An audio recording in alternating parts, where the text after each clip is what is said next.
साथियों, आप सभी से मेरा जय भीम, जय संविधान, जय जोहार।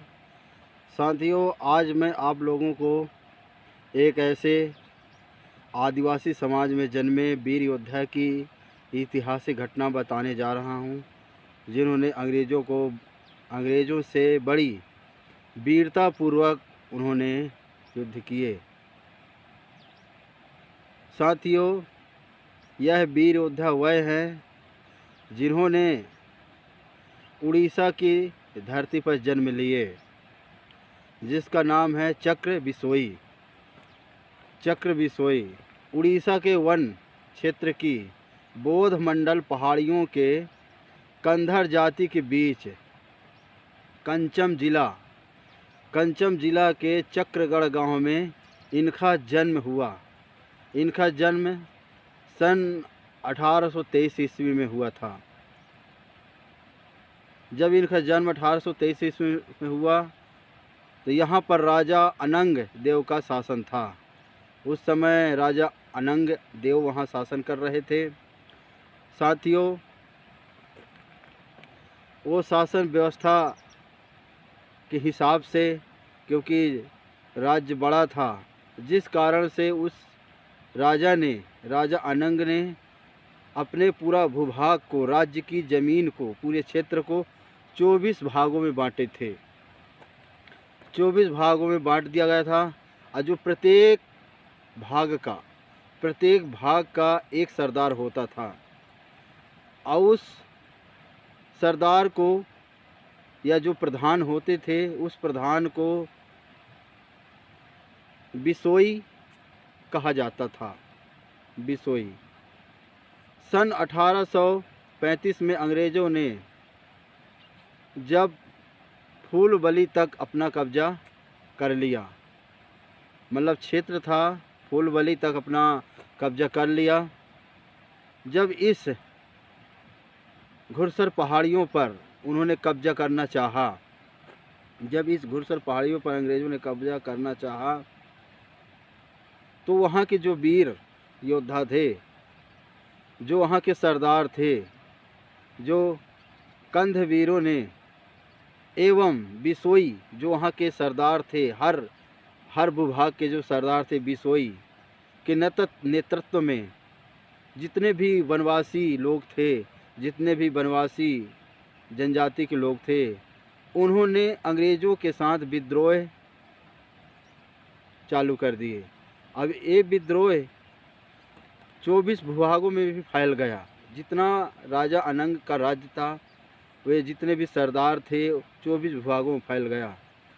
उसी तरह एक भूभाग का जो सरदार थे, चक्र बिसोई, जिसको चक्र बिसोई के नाम से जाना जाता है। चक्र बिसोई ने बड़े ही निर्भयपूर्वक अंग्रेज़ों का स्वाधीनता स्वीकार नहीं की। अंग्रेज़ों ने काफ़ी उनको मनाने के लिए प्रस्ताव भेजा, लेकिन उन्होंने अंग्रेज़ों की स्वाधीनता स्वीकार नहीं की। साथियों, ये जो कंधवीरों ने, जो जाति थी, कंधवीरों ने बिसोई के नेतृत्व में बहुत बड़ा विद्रोह अंग्रेज़ों से लोहा ले लिए। इतना विद्रोह बढ़ा कि अंग्रेज़ लोग भयभीत हो गए, और अंग्रेज़ लोगों ने इन्हें कुचलने के लिए अपने आधुनिक हथियारों का उपयोग किए। लेकिन वहाँ के जो मुखिया थे, बिसोई सरदार थे, उनके पास जो पुरानी परंपरा हथियार थे, उन्होंने उसी परंपरा हथियारों से अंग्रेज़ों के साथ में युद्ध किया। साथियों, जो अंग्रेज़ों के सेनाओं के जो अधिकारी थे, कर्नल सैल ने इतना परेशान हो गया कि उसने कई बार संधि का प्रस्ताव भेजे। कर्नल सैल ने जब देखा कि ये लोग आदिवासी वनवासी लोग मेरे से संधि नहीं करेंगे, उन्होंने फिर क्या किए कि काफ़ी अंग्रेज़ी सेना को बुला करके काफ़ी अंग्रेज़ी सेनाओं को बुला करके उन्होंने हमला चालू कर दिए, जिस कारण से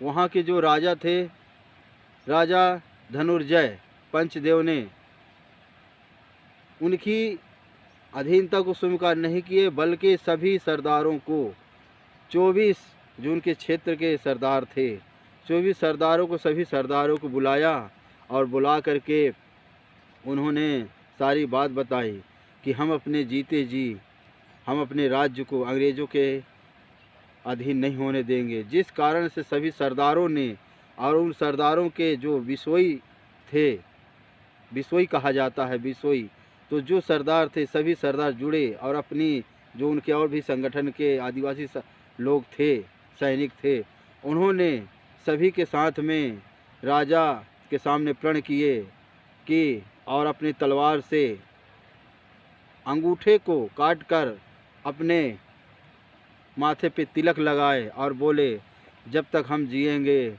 हम अपने राज्य को अंग्रेज़ों के अधीन नहीं करने देंगे। इस तरह जब उन्होंने प्रण किया तो घमासान युद्ध हो गया। इसके बाद में यह युद्ध बहुत भयंकर विद्रोह भयंकर रूप ले लिया, और जब 1836 में राजा के देहांत होने के बाद, जब किसी तरह राजा के 1836 में राजा का देहांत हो गया, तो इस विजय पताका को आगे ले जाने के लिए चक्र बिसोई ने अगुवाई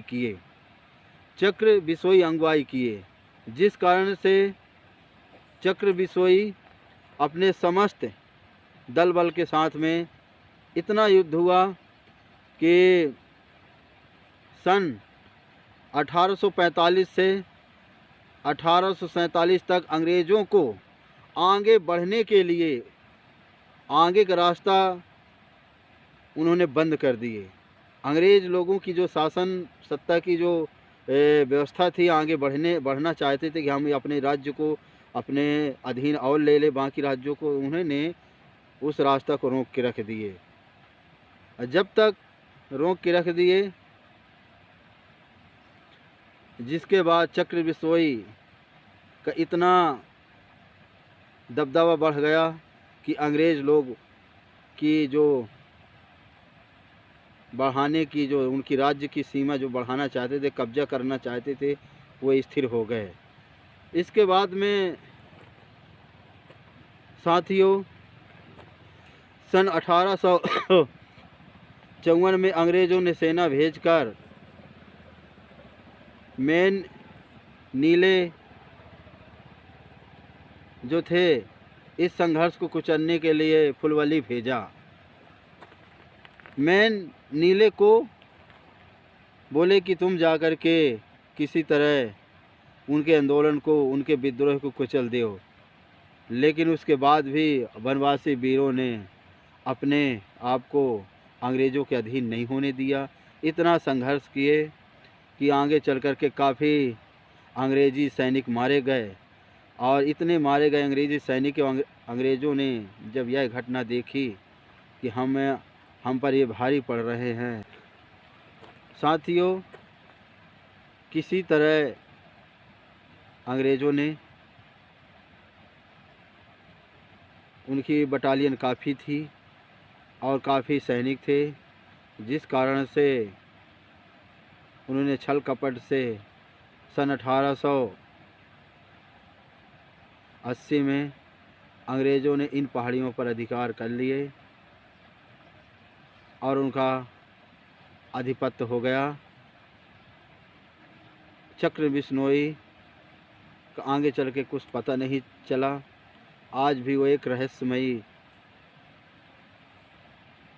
घटना छिपी हुई है कि चक्र बिश्नोई अंग्रेज़ों के हाथ में नहीं आए, उनका कोई आज पता नहीं चला। साथियों यह हमारे वीर योद्धा की कहानी है, चक्र बिश्नोई की, जिन्होंने उड़ीसा की धरती में जन्म लेकर के समस्त आदिवासी समाज को गौरवान्वित किए, और उन्होंने बड़ी ही शूरवीरता के साथ में लड़ाई लड़कर और अंग्रेज़ों के अधीनता स्वीकार नहीं किया। ऐसे थे हमारे आदिवासी जनजाति के वीर योद्धाओं ने। साथियों, आपने वीडियो देखा, इसके लिए बार बार धन्यवाद। आपको बहुत बहुत धन्यवाद।